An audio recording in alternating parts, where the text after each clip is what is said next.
We always talk about the newest perfumes, but actually I really enjoy going to a normal perfumery and test more old releases or actually iconic fragrances. And so today I thought I would share with you the iconic fragrances I think every perfume lover needs to smell.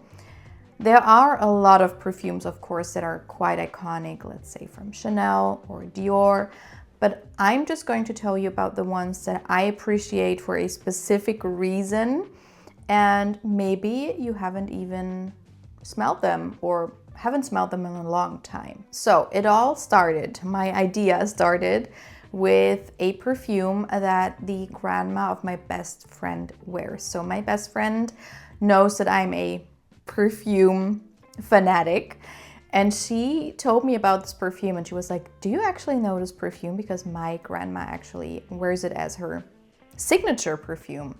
And it was Opium, the original by Yves Saint Laurent. I think it was launched, I don't know, in the 70s maybe. Of course, there are a lot of reformulations, but she was talking about the original. So actually, before she told me about it, I have not smelled it because I always just saw black opium. But this one, I actually prefer. I think it is such a nice perfume, especially if you think about when it was released. I think it's a really, really nice one and a little bit more interesting than black opium. So the main accords are amber, balsamic, and sweet. And the notes are mandarin, bergamot, and lily of the valley in the top. Middle notes, myrrh and jasmine. And the base notes are opoponax, amber, patchouli, and vanilla. And it is definitely a resinous, warm, quite dense perfume, which does remind me of something that has been released a long time ago. It's not like, oh yeah, this is a super fresh and modern 2025 perfume, but still there are a lot of perfumes who smell kind of like that. They sort of have that DNA. Yes, you see the lily of the valley that you saw in a lot of those perfumes back in the day, but I think this combination of myrrh, opoponax, and amber is so good. It's so alluring, it's so warming, and I love the note of myrrh. Myrrh and tonka is one of my favorite perfumes from Jo Malone, and they have something in common. They have this cozy factor to it. I think this smells so elegant, and it's not your typical, perfume that is loaded with loads of perfume notes. Like Chanel No. 5 to me is like a lot of different things. This goes into a specific direction. It's very resinous, it's warming, it's cozy, with a little bit of a lift from the citrusy, quite floral top. And that is that. I think it is such a bold move from her to be wearing a perfume like that, because it is a statement. I think it's so chic, and I am so curious to hear what you think about it. The next one is Mugler's Angel. And this is also very classic, not as old, let's say. It was launched in 1992. And I think this was the first gourmand perfume. The main accords are sweet, patchouli, and fruity. And this one has, like I said, all of the notes that you can think of. But the notes in here sound so fun, and I think that is something that hasn't been done before until then, where you have things like coconut and cotton candy in combination with a lot of other notes. It just seemed like a very fun and innovative perfume. It was. But my story is that when I was younger, I worked in retail and I had a colleague, and she was a lot older than me. And she had like a signature perfume, and she wore this perfume every day. And one day I just asked her, what do you have on? Like, it smells so different. This was a long time ago, right? And so she told me it was Angel, and she only wears Angel by Mugler. And so I got in the store years later when I had more money, And I tested it and I didn't like it on my skin. So this is not something that I have in my collection. It's a very complex perfume, but for some reason it just reached so many people. So let me tell you about the notes, okay? I'm gonna be quick. The top notes: cotton candy, coconut, cassis, melon, jasmine, bergamot, pineapple, mandarin. Middle notes: honey, red berries, blackberry, plum, apricot, jasmine, peach, nutmeg, caraway, orchid, rose, lily of the valley. Base notes: patchouli, chocolate, caramel, vanilla, tonka bean, amber, musk, and sandalwood. This sounds crazy, but just like Roger Parfum, he has a lot of notes listed. It is a well-blended concoction. It doesn't smell sharp. It's a very specific DNA, and I think I've never smelled anything that smells like Angel. It's so specific, but it is quite smooth, and I cannot pinpoint what I exactly smell because there are so many things in here, but it has this cotton candy feeling to it. It smelled like maybe like a fair or something like it. It was quite light, but then also was dense at the same time. It was kind of fresh. It wasn't too sweet, but still sweet. And it was just, to me, once I smelled it, I could not smell anything else. And it just was a masterpiece to me from the moment I smelled it for the first time. That being said, it is a patchouli, chocolatey patchouli heavy scent, which I think now was the reason why I could not see myself wearing it, because patchouli just in that amount is just not working on my skin. But I don't know, I oftentimes think about it and I want to try it out again on my skin and maybe see if the eau de toilette is maybe a little bit better on my skin. I don't know. I wanted to buy the Angel Muse that they had and sadly discontinued, because I think those two perfumes, the eau de toilette and the eau de parfum, were so good. They were the perfect flankers because you did get the DNA of the original Angel, but they took it to the next level and made it like a Nutella, chocolatey, nutty spread kind of perfume that still smelled perfumey. But anyway, this to me is something that you have to smell. You have to smell it, and maybe you don't like it on your skin, but it's just the appreciation of the art. That same year, must have been the year of the perfumes, L'Eau d'Issey by Issey Miyake was launched. And this was also such an innovative scent back then. So the main accords are floral, fresh, and white floral. And the notes, they're right up my alley. The top notes are lotus, melon, freesia, rosewater, rose, cologne, and cyclamen. The middle notes are lily of the valley, lily, water, peony, and carnation. And the base notes are musk, tuberose, exotic woods, osmanthus, cedar, sandalwood, and amber. And now we do have a lot of those more aquatic, a little bit synthetic feeling floral fresh scents. But back then we did not. And I think this one is a perfume that is really timeless, because 1992 is over 20 years ago, right? No, over 30 years ago. Oh my God.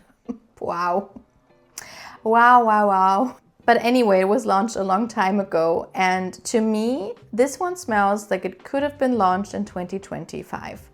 It has this modern take on it. It is just like a lot of perfumes right now. We have a lot of freesia perfumes, a lot of rose perfumes, a lot of cologne like perfumes that have this sea breeze thing about them. And what I love about this one is that it is quite floral, but it's a little bit more playful. It's not just an elegant rose perfume. I love the lotus in here. I love the water peony, which I've never heard before. but I really want to investigate because water peony sounds like my perfect note. It's just a very beautiful scent. It can be a little bit too cologne leaning for me sometimes, but from all of the perfumes I'm going to share with you today, this is one that I would gladly wear. And this is the perfect spring and summer scent. It's refreshing, it's floral, it's fun. It fits into a lot of occasions. And as I said, to me, it's very timeless. Actually, just like the next two ones, because the next one is actually one that I purchased myself a long time ago. And this one is The One by Dolce & Gabbana. And this one has the main accords of fruity, white floral, and vanilla. And every time I see it about, I'm like, oh, reminiscing about the older days. The top notes are peach, lychee, mandarin, and bergamot. The middle notes are lily, plum, jasmine, and lily of the valley. And the base notes are vanilla, amber, musk, and vetiver. And this one I got in TK Maxx. When I was a student, I did not have a lot of money, and so I was in heaven when I heard that TK Maxx was opening in my city. And so I went there every week to see what they had in store. And one day I went there and they had The One by Dolce & Gabbana on like a major sale. And so I was like, okay. I mean, I've never smelled that one before, but I guess it's gonna be fine, which is so crazy to me now because I'm like testing and sampling everything 10 to 20 times before I make a purchase. And back then, this was like my signature scent, but I gladly wore it because this one still to me smells so good. And I looked at this perfume reminds me of section, and there is no real alternative. They just say that a lot of flankers smell like it, but it's not like, oh yeah, this major perfume also smells like it. And this to me is such a special sign because nowadays, if you see a perfume, it reminds you of Delina or Baccarat Rouge or whatever. And back then, and also now, we don't have a perfume that we are like, oh yeah, this smells like The One by Dolce & Gabbana. To me, this is not as, I don't know, innovative as the others. It is a very likable, smooth, quite quiet perfume that has this generic character to it that we have, for example, in Burberry Goddess, perfume like that, where it's like, it's likable, it's wearable, it's easy to wear, but you have this generic thing going on that we have in this one as well. And that's not like saying something, I'm just telling you what I think that it gives me. But this one was for me just the perfect perfume because it was sweet, it was creamy, it was smooth, it wasn't too much, but it was giving me the elegance that I wanted to. So to me, it seemed like a very adult-like perfume. I felt very elegant, like I had everything together, which I really did not back then as a student. But to me, it's just funny because I always tell you about the perfumes I wore back in the day, and they're also elegant and more adult-like, and now I wear more fun, sweet scents. And this one is a sweet scent, but there is this quite elegant base to it. You do really get the vanilla, the amber, the musk, but it's also quite a smooth floral perfume. So I would say it's mostly about vanilla, amber, and musk in perfect combination with those elegant florals and then some fruity touches. And the last one is again a very innovative perfume, or it was a very innovative perfume, or the idea was super unique and it was a pioneer, and this is CK1 by Calvin Klein. And to my knowledge, this is the first unisex perfume on the market. It was launched in 1994 by Alberto Morillas, which to me is very surprising because I don't know, I would not have guessed that he would do like a unisex perfume, and also he's not my favorite perfumer, but this perfume is so good. So the main accords are citrus, green, and woody, and it has a lot of notes that I love. So the top notes are lemon, green notes, bergamot, mandarin, pineapple, cardamom, papaya. The middle notes are lily of the valley, jasmine, violet, rose, nutmeg, orris root, and freesia. And the base notes are green accord, musk, cedar, green tea, sandalwood, oak moss, and amber. And to me, this, if you see the notes, it sounds quite unisex slash even a little bit feminine. And to me, that is the key, because a lot of fresh unisex perfumes have this earthiness to them, or woodiness to them, or smokiness to them, which to me makes them lean a little bit on the masculine side. And I don't really reach for perfumes like that a lot now. But this one has the right amount of fruity sweetness that I love and crave, and this is definitely a perfume that I would wear.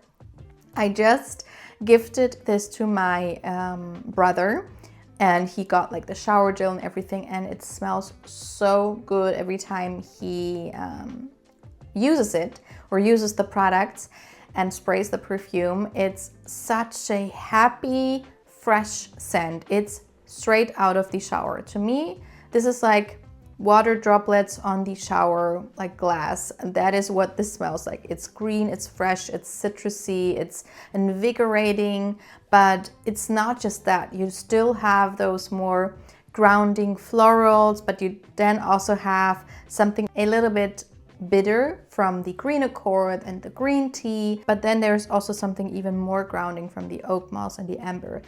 It's not a beast mode scent whatsoever. It's more like a cologne, I would say. It's very airy and light and not very long lasting, but I enjoy it so, so much. And to see that this has been released 30 years ago to me is wild, because if I see like the campaign pictures and also the idea, to me it seems so modern. So let me know if you've tried those iconic fragrances before, or do you have them in your collection, or did you wear them in the past? What do you think of them? Let me know. Let me know which ones you would have picked, and I hope to see you in my next video. Bye.